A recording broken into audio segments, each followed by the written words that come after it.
Ocean City Film Festival Day 2. Most of the day was spent at Flagship Cinema. First film of the day was Dead in the Water by David Wittkower.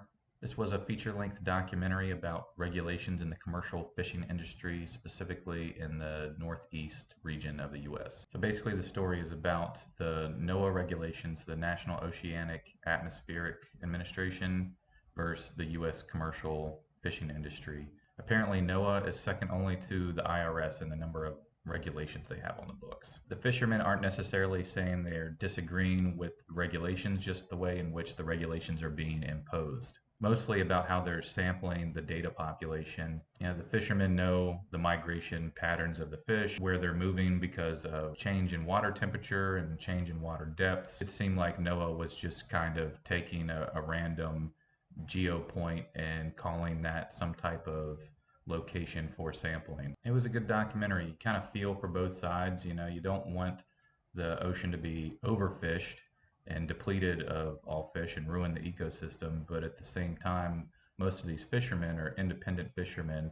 They're commercial fishermen, but they're not, big organizations. They're just trying to feed their family. After that, we saw Dark Hobby by Paula Fouce. This was a feature-length documentary about the aquarium fish trade around the Hawaiian Islands. And in contrast to the previous documentary, it also deals with regulations, but in this case, the local activists are actually trying to impose regulations to prevent the destruction of the coral reef and these aquatic hunters coming and taking their tropical fish.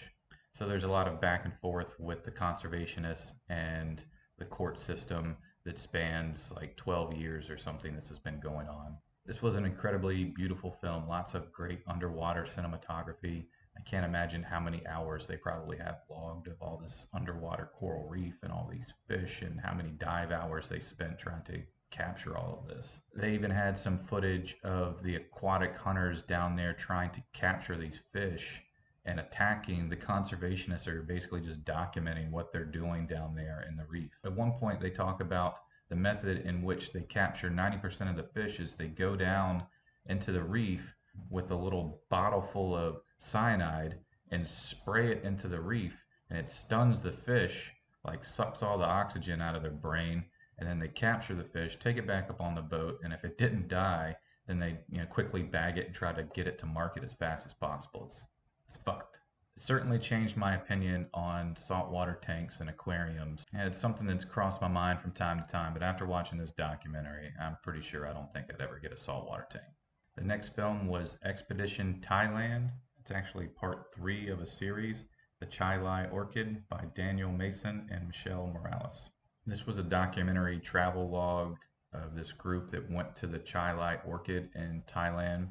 It's an ecotourist center that's also operating as an elephant sanctuary. Apparently in Thailand, there's not enough natural habitat for the elephants, so people kind of take care of them and raise them almost as pets.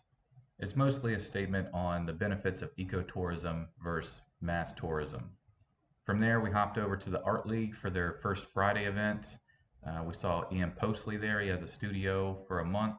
He's also the illustrator and designer of the Bailout poster, which he had framed on the wall, which was really cool. Some folks were actually coming through and recognizing it from some of the business cards and some of the marketing that the Ocean City Film Festival had done. So that was really cool to see that. So big ups to Ian and the Art League, all those guys over there that make this Ocean City Film Festival happen.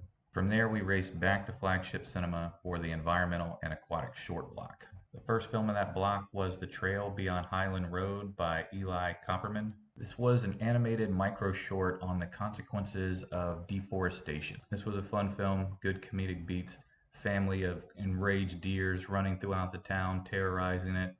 Great ending. Check it out. The next film was Seal Story by Willow, Machado, Aimee, and Sabrina Crockton. This was another micro short about the day in the life of a mother seal. This was a fun film promoting the Marine Mammal Rescue Center. The next film was The Scream of the Grouper by Patricia Delso Lucas. This was a story about teenagers in an aquarium. One of the teenagers has some difficulty with communication and kind of gravitates to this grouper in the tank. There was some funny fish trivia in here that groupers are hermaphrodites, which apparently is true, and also that blue whales have the loudest scream in the animal kingdom, which makes sense. I guess they're the largest mammal in the animal kingdom. So cool trivia fish bits for you.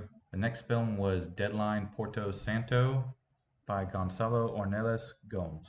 This was a micro short about the underwater ecosystem around Portugal, specifically around this ship that I think had been recently sunk. So a lot of underwater wreck diving cinematography. The next film was Contrast by Vanessa Prigollini. This was a story about the parallels of animals in captivity to humans in confinement during the isolation of the pandemic. Lots of great underwater cinematography with orcas and dolphins.